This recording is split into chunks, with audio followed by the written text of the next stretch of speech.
समय का पहिया घूम चुका था।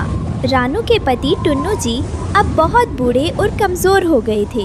वे अपनी याददाश्त खो चुके थे और अपनी पत्नी रानू तक को नहीं पहचान पा रहे थे।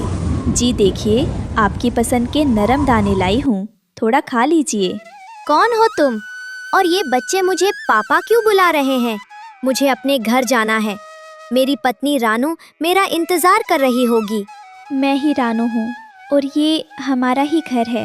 मम्मा, पापा हमें रोज भूल जा। दोस्तों, ये रहे हमारी आज की वीडियो के प्यारे सब्सक्राइबर्स और फॉलोअर्स के नाम। अजीत, सोनालिका, आरुषि, सौम्या राधिका, जैनब, बबली, निक्की और जो नहीं चुने गए, चिंता मत करो, अगली बार तुम भी बन सकते हो जंगल के सुपरस्टार। दोस्तों, अगर आप भी चाहते हैं मैं आपका नाम अपनी कहानी में लूं, आते हैं, क्या वो अब कभी हमें प्यार से गले नहीं लगाएंगे? मम्मा, नाना कहते हैं कि पापा का मन अब एक कोरा कागज बन गया है। बच्चों हिम्मत मत हारो, तुम्हारे पापा ने हमें पालने में अपनी पूरी जवानी लगा दी। अब मेरा फर्ज है कि मैं उनकी यादें वापस लाऊं। रानू अपने पति को सोता हुआ देख रही थी। उसे वो दिन याद आ रहे थे जब टुन्नू उसे तूफानों से बचाकर सुरक्षित घोंसले में लाता था। हे भगवान, मुझे शक्ति दो कि मैं अपने सुहाग की यादें वापस ला सकूं। रानू भारी मन से उल्लू बाबा की गुफा के पास पहुंची, जो अपनी बुद्धिमानी और प्राचीन रहस्यों के लिए जाने जाते थे। प्रणाम बाबा, मैं बहुत बड़ी मुसीबत में हूँ। मेरे सुहाग, मेरे टुन्नू जी सब कुछ भूल चुके हैं। वे अपनी रानू तक को नहीं पहचान पा रहे। क्या इस दुनिया में ऐसी कोई दवा नहीं जो उनके मन का ये अंधेरा दूर कर सके? क्या कोई रास्ता है बाबा? रास्ते तो बहुत है रानू, पर हर रास्ता मंजिल तक नहीं ले जाता। याददाश्त का जाना कोई साधारण बीमारी नहीं है। ये समय की धूल है जो यादों पर जम गई है। इसे साफ करने का बस एक ही रास्ता है, स्मृति वृक्ष का नीला फल। नीला फल? बाबा, मैं उसे ज़रूर लेकर आऊँगी। आप बस पता बता दीजिए, मैं 7 समंदर पार भी जाने को तैयार हूँ। इतना आसान नहीं है रानू। वह वृक्ष उत्तर की उस बर्फीली चोटी पर है जहाँ पंख जम जाते हैं और सांसें रुकने लगती हैं। और सबसे बड़ी बात, वह वृक्ष अपना फल मुफ्त में नहीं देता, वह बलिदान मांगता है। वह तुम्हारी सबसे कीमती याद अपने पास गिरवी रखेगा, तभी तुम्हें वह फल देगा। मेरी सबसे कीमती याद? बाबा, इसका क्या मतलब हुआ? इसका मतलब है कि फल पाने के बाद तुम अपनी जिंदगी का वह सबसे खूबसूरत हिस्सा हमेशा के लिए भूल जाओगी, जो तुम्हारे जीने का सहारा है। क्या तुम अपने सुहाग की यादें वापस लाने के लिए अपनी खुद की यादें मिटाने को तैयार हो? सोच लो रानू, ये सौदा बहुत महंगा है। बाबा, अगर मेरा सुहाग मुझे पहचान ले तो मेरा अपनी यादें खो देना कोई बड़ी बात नहीं। उनके बिना तो मेरी यादें भी बोझ हैं। मैं जाऊंगी बाबा। गुड़िया, कुकू, तुम दोनों अपने पापा का ख्याल रखना। मम्मा पहाड़ों की चोटी पर जा रही है। मम्मा, हम पापा को एक पल के लिए भी अकेला नहीं छोड़ेंगे। आप संभल कर जाना। रानू नीला फल लेने जंगल से गुजर ही रही कि पड़ोसी तोता और कबूतर ने उसे रोका। रुको रानू बहन, रुक जाओ, आगे मत बढ़ो। देखो तो सही, आसमान में काली घटाएं छा रही हैं और बर्फीला तूफान आने वाला है। तुम्हारे ये नन्हे पंख इस बर्फ का बोझ नहीं सह पाएंगे। हाँ बिटिया, हरिया सही कह रहा है। तुम इस उम्र में इतनी लंबी और जानलेवा यात्रा पर क्यों निकल पड़ी हो? आओ, हमारे साथ रुको, थोड़ा दाना पानी लो, अपनी जान जोखिम में मत डालो। नहीं हरिया भाई, नहीं कबूतर चाचा, आज मेरे पास रुकने का समय नहीं है। घर में मेरे सुहाग, मेरे टुन्नू जी एक जिंदा लाश की तरह बैठे हैं। वे अपनी रानू को, अपने बच्चों को, यहाँ तक कि अपनी खुद की पहचान भी भूल चुके हैं। पर रानू, अगर तुम्हें कुछ हो गया तो तुम्हारे बच्चों का क्या होगा? गुड़िया और कुकू तो अनाथ हो जाएंगे। भाइयों, मेरा सिंदूर खतरे में है। जिस पति ने ताउम्र मुझे पलकों पर बिठाया, आज उसे यादों के अंधेरे में तड़पता छोड़कर मैं चैन से कैसे बैठ सकती हूँ? अगर मेरे मिटने से उनकी दुनिया में उजाला लौट आता है तो मुझे ये सौदा मंजूर है। आप बस मेरे बच्चों का ख्याल रखना। अगर मैं वापस ना लौटी। कैसी बातें कर रही हो बिटिया? तुम्हारी ममता और सुहाग की शक्ति तुम्हें जरूर वापस लाएगी। जाओ, हमारा आशीर्वाद तुम्हारे साथ है।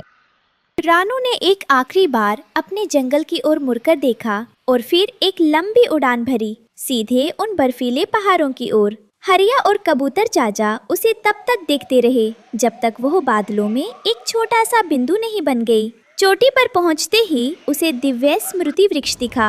रानू, फल चाहिए तो अपनी शादी के दिन की सबसे पहली याद मुझे देनी होगी। अगर तुम ये याद दोगी तो तुम भूल जाओगी कि टुन्नू तुम्हारा पति है। क्या तुम तैयार हो? उनका ठीक होना जरूरी है, चाहे इसके लिए मुझे ये भी भूलना पड़े कि हमारा रिश्ता क्या है। ले लीजिए मेरी याद। रानू के माथे से एक सुनहरी किरण निकलती है। रानू की आंखों से शादी के जोड़े और फेरों की यादें मिट जाती हैं। उसकी चोंच में नीला फल आ जाता है। रानू वापस लौट रही थी। उसे याद नहीं था कि वो शादीशुदा है। उसे बस इतना याद था कि उसे एक बूढ़े पक्षी को बचाना है। मम्मा, आप आ गई। देखिए पापा की हालत बहुत खराब टुन्नू है। तुम बच्चे कौन हो और ये मम्मा क्या होता है? मैं यहाँ इस बीमार पक्षी को दवा देने आई हूँ। रानू टुन्नू को फल खिलाते हुए बोलती है, लीजिए बाबा, इसे पीजिए। जैसे ही टुन्नू रस पीते हैं, उनके चेहरे की झुर्रियाँ जैसे चमक उठती हैं। उनकी याददाश्त बिजली की तरह वापस आती है। रानू, मेरी जान, मुझे सब याद आ गया। गुड़िया, कुकू, आओ मेरे बच्चों। पापा तो ठीक हो गए, पर मम्मा हमें और आपको नहीं पहचान रही। टुन्नू ने रानू की आंखों में देखा और उसे पुराना प्यार याद दिलाया। भले ही रानू की यादें चली गई थीं, पर टुन्नू के स्पर्श ने रानू के दिल में फिर से प्रेम जगा दिया। रानू, तूने मेरे लिए अपनी यादें दे दी, पर अब मैं अपनी यादों से तुझे फिर से जीत लूँगा। अरे बिटिया की कसम, नेकी ही असली मरहम। सच्चा प्रेम यादों का मोहताज नहीं होता, वो तो आत्मा का रिश्ता है। नीला फल अपना काम कर चुका था। टुन्नू जी अब बिल्कुल ठीक थे। उन्हें अपना परिवार, बच्चे और घर सब याद था। लेकिन इस चमत्कार की कीमत रानू ने अपनी याददाश्त देकर चुकाई थी। रानू, देखो, आज सूरज कितना सुनहरा निकला है। तुम्हारी मेहनत रंग लाई। मुझे सब याद आ गया है, पर तुम मुझे ऐसे अजनबी की तरह क्यों देख रही हो? माफ़ कीजिएगा, आप सब बार बार मुझे रानू कह रहे हैं, पर मुझे नहीं पता मैं कौन हूँ। और आप कौन हैं? टुन्नू जी के पैरों तले ज़मीन खिसक गई। जिस पत्नी ने उन्हें जीवन दिया, वही अब उन्हें पहचान नहीं पा रही थी। रानू, मैं तुम्हारा पति हूँ। ये गुड़िया और कुकू तुम्हारे बच्चे हैं। क्या तुम्हें हमारी शादी की वो बारिश वाली रात याद नहीं? नहीं, मेरे मन में सिर्फ अंधेरा है। मुझे बस इतना याद है कि मैं किसी के लिए पहाड़ पर गई। बिंदिया जो टुन्नू से शादी करना चाहती थी, उसने अपने पुराने साथी कालू कौवा को मदद के लिए बुलाया। कालू भाई, रानू ने अपनी यादें खो दी है। वो अब एक असहाय पक्षी की तरह है। यही मौका है घर पर कब्जा करने का। अरे बिंदिया, रानू की याददाश्त गई है, पर टुन्नू तो अब पूरी तरह ठीक है। वो हमें घर में घुसने नहीं देगा। हमें सीधे वार नहीं, बल्कि रानू का इस्तेमाल करना होगा। टुन्नू जी, बड़े दुख की बात है, पर सच कहूँ, रानू नाटक कर रही है। वो अब आपसे पीछा छुड़ाना चाहती है, इसीलिए याददाश्त जाने का ढोंग कर रही है। देखिए ना, वो बच्चों को भी प्यार नहीं कर रही। चुप रहो बिंदिया, रानू ऐसा कभी नहीं कर सकती। उसने मेरे लिए अपनी जान जोखिम में डाली थी। रानू अपने ही घर में पराई महसूस कर रही थी। गुड़िया और कुकू उसके पास आते तो वो डर जाती। मम्मा, देखिए, मैं आपके लिए मोती लाई हूँ। बेटा, मुझे मम्मा मत कहो, मुझे बहुत अजीब लग रहा है। मुझे अकेला छोड़ दो। बच्चे रोते हुए वहाँ से चले जाते हैं। रात के सन्नाटे में बिंदिया और कालू कौवा चुपके से रानू के पास पहुँचे। ओ रानू, जब तुझे कुछ याद ही नहीं, तो यहाँ रहकर दूसरों पर बोझ क्यों बन रही है? जा, कहीं दूर चली जा, जहाँ कोई तुझे ना जानता हो। क्या मैं सच में बोझ हूँ? ठीक है, मैं चली जाती हूँ। ओ रानू, तू जानती भी है तू कौन है? तू एक श्रापित पक्षी है। तेरी वजह से इस घर पर मुसीबत आने वाली है। अगर तू यहाँ से नहीं गई तो शिकारी बाज तेरे बच्चों को उठा ले जाएगा। नहीं, बच्चों को मत मारो, मैं चली जाऊंगी, पर मैं कहाँ जाऊं? तू उस काली नदी के पास चली जा, वहाँ कोई तेरा रिश्तेदार मिल जाएगा। सुबह जब टुन्नू उठा तो रानो गायब थी। उसे बिंदिया के चेहरे पर एक चालाक मुस्कान दिखी। बिंदिया, रानू कहाँ है? अगर उसे कुछ हुआ तो मैं तुझे नहीं छोड़ूंगा। वो तो खुद ही चली गई, मैंने तो बस उसे राह दिखाई। हरिया तोता और कबूतर चाचा तुरंत रानू की तलाश में निकल पड़े। रानू ने हमारे लिए बहुत कुछ किया है, आज हम उसे इस हाल में भटकने नहीं देंगे।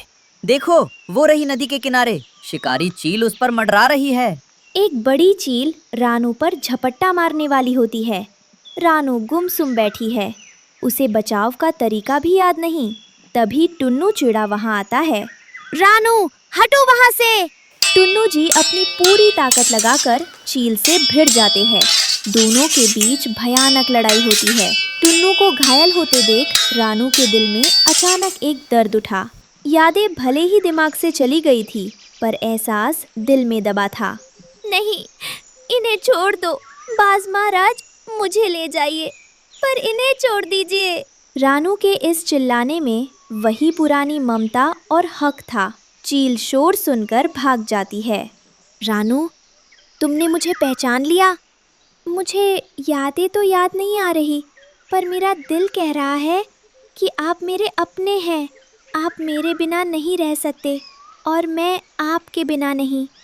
जब सब वापस लौटे तो हरिया तोता ने बिंदिया की सारी सच्चाई बता दी। टुन्नू, इस बिंदिया ने ही रानू को घर से निकाला था। ये गद्दार है। बिंदिया, निकल जाओ। रानू की यादें भले ही चली गई हों, पर उसकी जगह इस घर में कोई नहीं ले सकता। रानू अब धीरे धीरे सब सीख रही थी। उसने गुड़िया और कुकू को गले लगाया। यादें नहीं थी, पर ममता फिर से जन्म ले चुकी थी। मैं सब भूल गई हूँ, पर मैं आप सबको फिर से अपना दोस्त बनाऊंगी। पूरा परिवार एक साथ बैठा था। रानू अब टुन्नू के पंखों में सिर रखकर सो रही थी। कोई बात नहीं रानू, अगर तुम्हें पुरानी यादें याद नहीं तो हम आज से नई और सुंदर यादें बनाएंगे। पूरा जंगल रानू के त्याग और टुन्नू के धैर्य की मिसाल देने लगा। अरे बिटिया की कसम, नेकी ही असली मरहम। याददाश्त रहे या न रहे, पर जो दिल से जुड़ा होता है उसे ईश्वर कभी अलग नहीं होने देता।